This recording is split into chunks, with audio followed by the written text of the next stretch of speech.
J'ai donné une conférence, cet après-midi à Compiègne, une conférence sur, l'intelligence artificielle. J'avais été contacté par un monsieur, l'année dernière, qui est, le président d'une association et qui m'avait donc contacté pour faire un cycle de pour animer un cycle de conférences au sujet de l'intelligence artificielle. Et parmi les exercices que j'aime bien faire avec l'IA depuis quelque temps, j'aime bien enregistrer le plus possible mes prises de parole pour ensuite les soumettre à, une intelligence artificielle, à un espèce de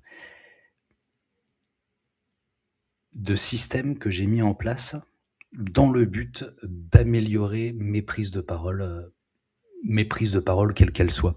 Mes prises de parole en public notamment, mais également, mes calls d'avant-vente.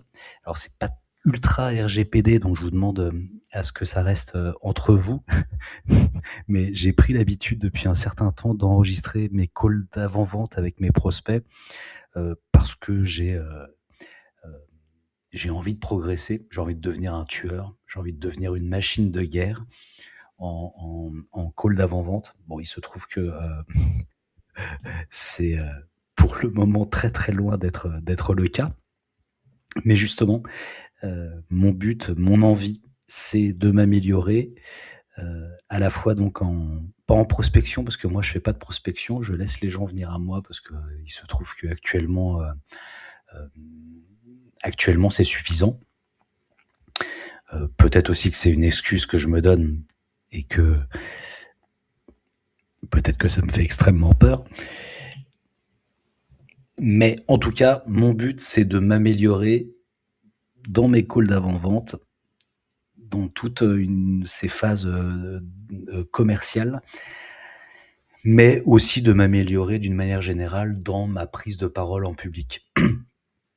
Il se trouve que j'ai un rapport assez particulier, en réalité avec la prise de parole en public parce que, en fait, je fais du théâtre depuis, quelques années maintenant.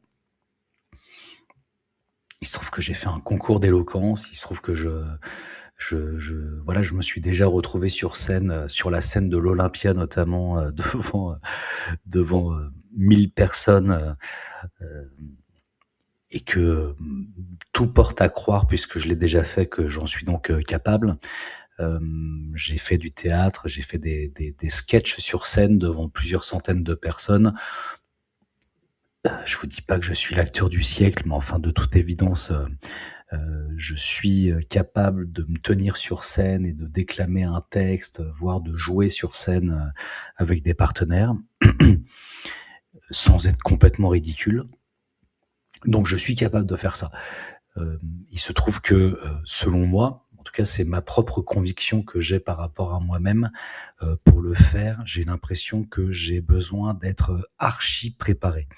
Archi préparé. J'ai besoin de répéter, de répéter, de répéter, de répéter, parce que, voilà, j'ai des espèces de de peurs, assez importante d'un espèce de trou de mémoire ou quelque chose qui fait que, ah mince, il y aura un énorme silence. Vous savez la fameuse peur du silence de voilà, du trou de mémoire. Je ne sais absolument plus quoi dire et dans mon inconscient à moi, dans mes peurs, j'ai l'impression que je pourrais, tout d'un coup me mettre à paniquer, tellement paniquer que ça deviendrait une espèce de crise de panique et que je perdrais l'ensemble de mes moyens et que je m'en remettrais pas, en fait, d'une certaine manière. Donc je vis cette espèce de rapport extrêmement particulier avec la prise de parole, puisque d'un côté, je fais du théâtre, j'ai fait des concours d'éloquence, je viens de faire une conférence, il y avait, je crois, pratiquement 200 personnes. C'est ce qu'on m'a dit, mais je pense que, il y avait peut-être plutôt 100 personnes, lors de cette conférence, tout à l'heure, cet après-midi à Compiègne. Donc il y a cette partie-là de moi, mais il y a aussi l'autre partie de moi. Encore une fois, hein, c'est un rapport avec moi-même, c'est des espèces de de croyances, finalement, sans doute, que j'ai par rapport à moi-même J'ai l'impression qu'il y a plusieurs personnes qui cohabitent en moi, très certainement comme énormément de personnes. D'un côté, la personne qui fait du théâtre, qui est un petit peu extravertie et puis qui aime bien se mettre en scène et exprimer, quelque chose. Je pense même pouvoir dire que c'est important pour moi, de pouvoir exprimer ce que j'ai envie de dire, mon point de vue. Et de l'autre côté, il y a cette autre personne qui vit en moi, hem, que j'ai envie de définir comme étant quelqu'un de pratiquement maladivement timide. Cette espèce de peur que j'ai depuis extrêmement longtemps qu'éventuellement ma prise de parole en public pourrait devenir, tellement catastrophique que j'en perdrais l'ensemble de mes moyens et que je serais la risée, du monde entier, en tout cas des spectateurs et que, et que je m'en remettrais pas, que ça serait complètement traumatisant ou quelque chose comme ça. Voilà, c'est quelque chose qui au final n'est jamais arrivé ou c'est peut-être des en tout cas des choses qui ont pu m'arriver, vraiment à disons à l'adolescence, mais que je traîne encore en moi. C'est une espèce de peur au fond de moi que j'ai toujours un peu, quelque part.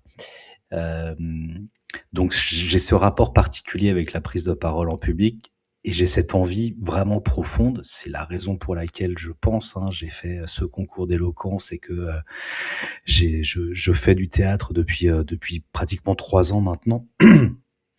J'ai cette envie, très profonde chez moi de progresser. Je trouve ça, hem, enfin, voilà, j'ai une très, très grande admiration, pour les gens qui sont capables qui sont des super bons orateurs. Voilà, je suis très admiratif des gens dont voilà, qui ont un espèce de charisme qui fait que tout d'un coup, ils prennent la parole et il y a un silence qui s'installe, ils affirment quelque chose, ils se tiennent sur scène et puis, on les écoute, cette espèce de charisme-là qui fait qu'on ne sait pas très bien l'expliquer, mais on sait qu'il est là et que, quand cette personne-là prend la parole, on l'écoute quoi qu'il arrive et c'est agréable de l'écouter. On prend du plaisir à écouter, très certainement parce qu'on ressent en tant que spectateur, on ressent que la personne qui prend, enfin qui prend la parole, prend du plaisir également à prendre la parole. Donc, il y a cette notion-là de plaisir, de vouloir, bref, de vouloir progresser. Et donc, pourquoi je vous dis ça? Parce que, donc je m'amuse à enregistrer, de plus en plus mes différentes prises de parole, notamment donc mes calls d'avant-vente, pour ensuite fournir les audios, à mon IA, à une IA. Alors là, je vous montre un exemple de Notebook LM qui, je trouve, peut être pas mal pour faire ça.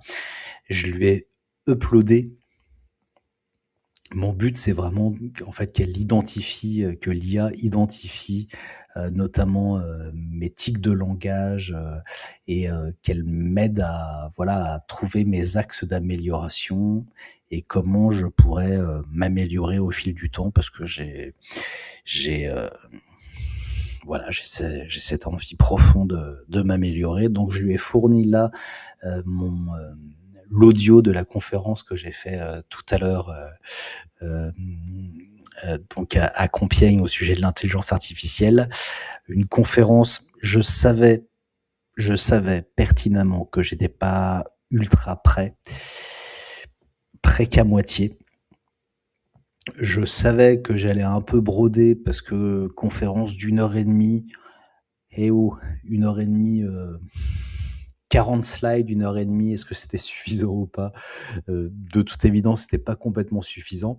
Heureusement, le public m'a interrompu plusieurs fois pour poser des questions, mais s'est fait un petit peu gronder par, par la présidente, en fait, de l'association qui leur a demandé d'arrêter de me poser des questions pour que je puisse, dérouler, ma présentation, et remettre les questions du public à la fin de ma présentation. Ce qui ne m'arrangeait pas tant que ça. Moi, j'avais envie d'échanger avec les gens, je trouvais ça intéressant.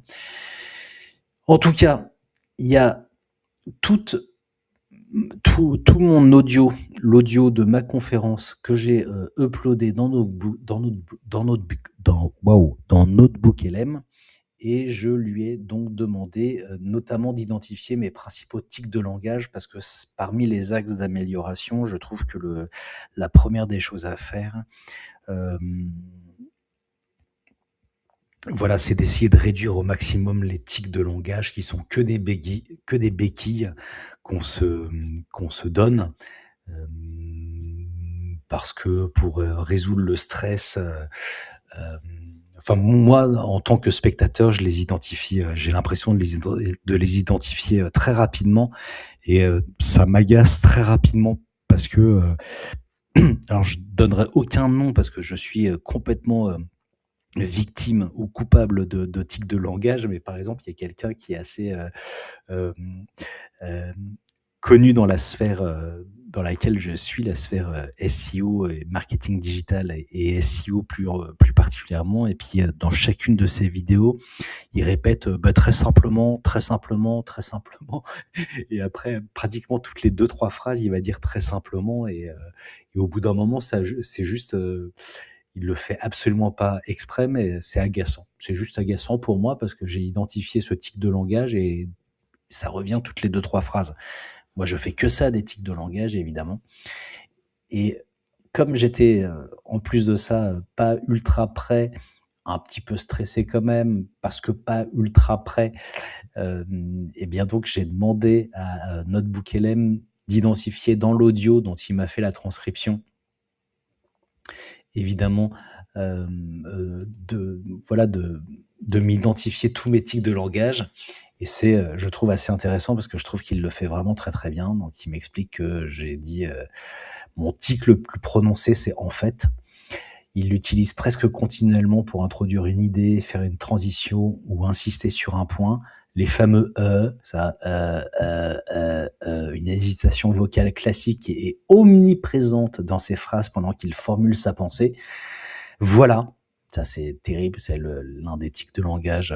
On est pratiquement tous victimes de ce tic de langage qui consiste à ponctuer nos phrases d'un fabuleux voilà pour dire ben voilà, c'est terminé.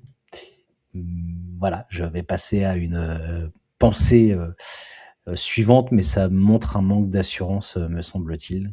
Voilà, le absolument, ça, je suis le roi des adverbes. Puis, on m'a reproché, quelqu'un dans le public en plus m'a reproché dans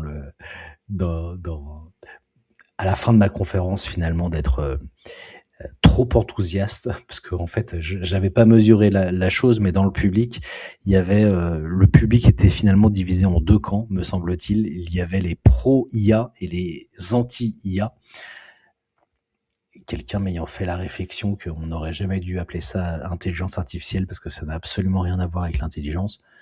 J'étais un peu d'accord avec lui, mais c'est vrai que je fais complètement partie des AI, enthousiastes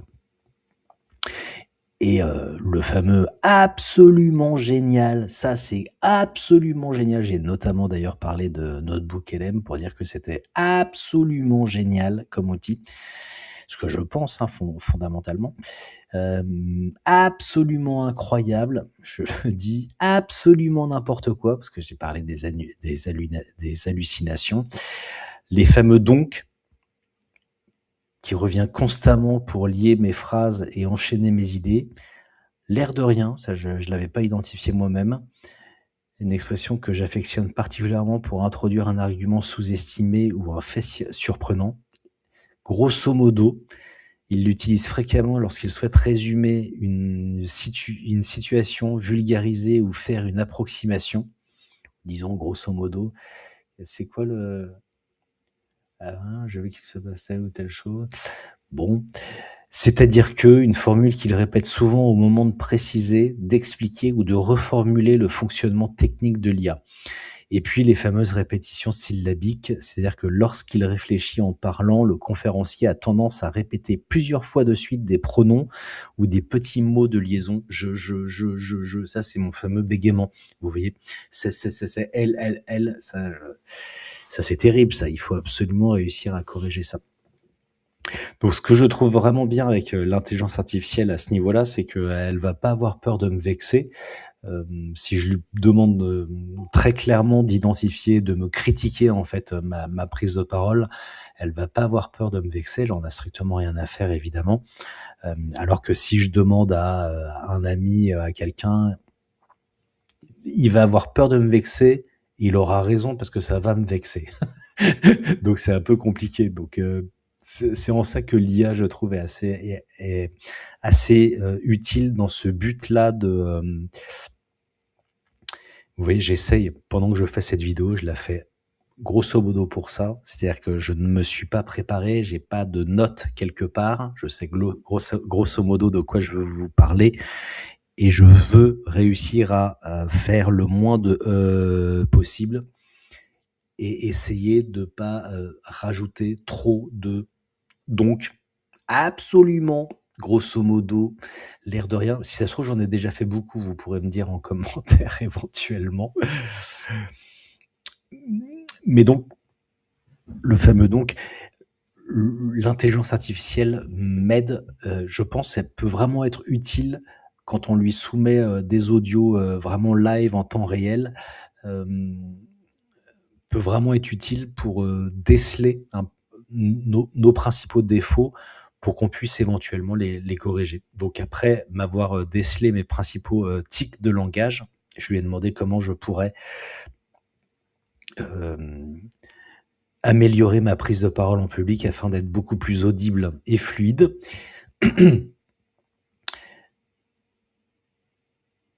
Alors les supports visuels, on s'en fiche parce qu'effectivement, j'avais fait des slides, qui étaient écrits, trop petits et comme le public était assez loin, c'était pas super adapté.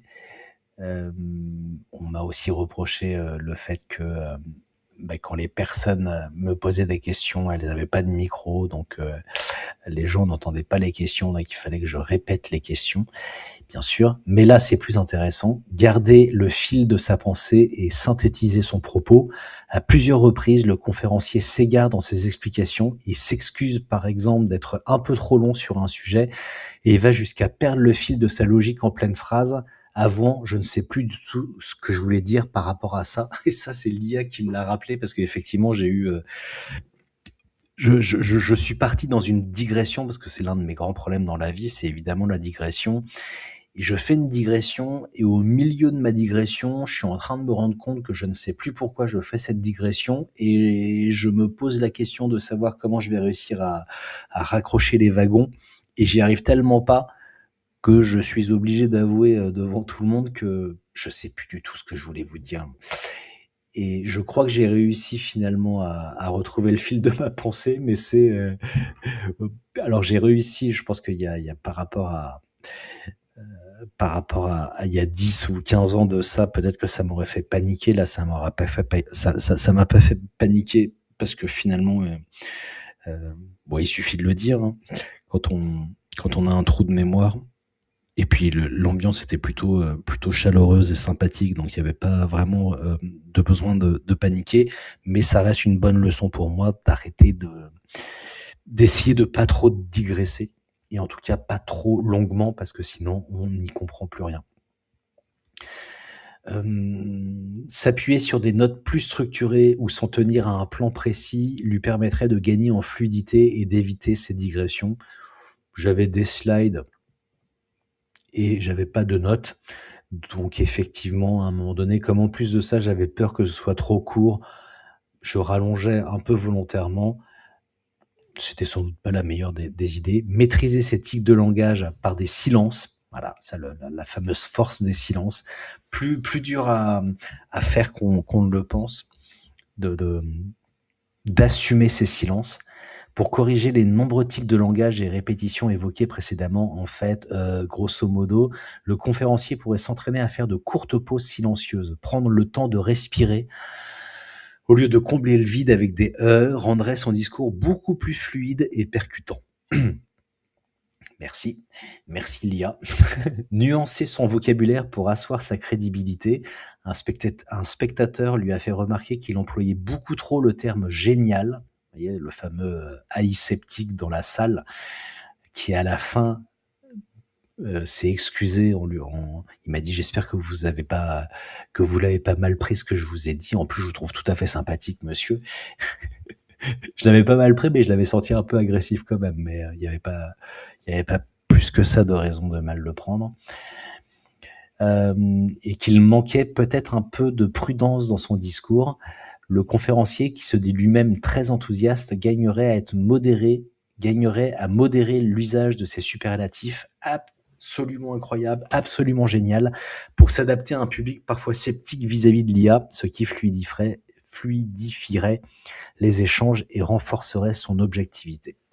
Donc c'est assez intéressant, je trouve, parce que j'ai envie de travailler sur ça, sur l'identification systématique de mes sacrés tics de langage que je veux réussir à gommer, avec ce E que je veux réussir à gommer le plus possible. En tout cas, chez moi, je le trouve ultra agaçant. Je trouve que parfois, chez les autres, il y a des jolis E. C'est assez naturel quand même, le E, mais quand il est systématique, ça peut être vraiment agaçant. Chez moi, en tout cas, je le trouve très, très agaçant. Puis j'ai fait grosso modo le même exercice avec Google Gemini, où je lui ai demandé mes axes d'amélioration. Je l'ai trouvé, pour le coup, ça m'a vexé, mais je l'ai quand même trouvé pertinent, en tout cas pour m'améliorer. Les axes d'amélioration, structure et fluidité. Le discours est parfois décousu. Le conférencier hésite beaucoup, utilise de nombreux tics de langage, en fait, et avoue même à un moment avoir perdu le fil de sa pensée. J'avais une logique dans ma tête, je ne sais plus du tout ce que je voulais dire. Waouh! Waouh! Bravo Julien. Gestion des interactions, le conférencier se laisse facilement déborder par les questions du public en cours de présentation, ce qui casse son rythme. Il faut l'intervention de la modératrice pour recadrer l'audience et garder les questions pour la fin. Moi, ça m'a pas du tout dérangé, mais voilà. Concision lors des questions-réponses. Ces réponses lors de la session finale sont souvent très longues et partent parfois dans des directions qui s'éloignent de la question initiale, ce qui dilue un peu le message principal. C'est là où il m'a vexé. Je suis pas complètement d'accord avec lui. En fait, il est en train de m'expliquer que parfois j'ai absolument pas répondu à la question et que je suis parti dans une direction complètement opposée. Est-ce que je serais pas un peu débile? C'est un peu la question que je me pose. En résumé, c'est une intervention de qualité sur le fond menée par un professionnel qui connaît bien son sujet et ses outils. Sur la forme, elle s'apparente davantage à une discussion informelle qu'à une conférence magistrale structurée. Donc, pas dire donc, voilà. Ni voilà. Waouh! Il y a plein de choses à améliorer, mais je trouve ça vraiment intéressant d'enregistrer mes prises de parole pour ensuite les uploader dans des outils d'IA pour demander à l'IA générative de me faire des analyses, parce que mon but, c'est de devenir un professionnel de la prise de parole en public, que ce soit agréable pour tout le monde, pour moi et pour ceux qui m'écoutent, ceux qui me voient, ceux qui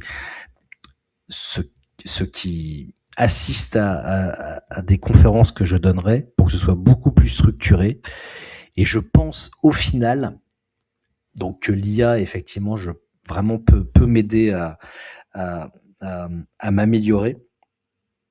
Mais je pense aussi que c'est en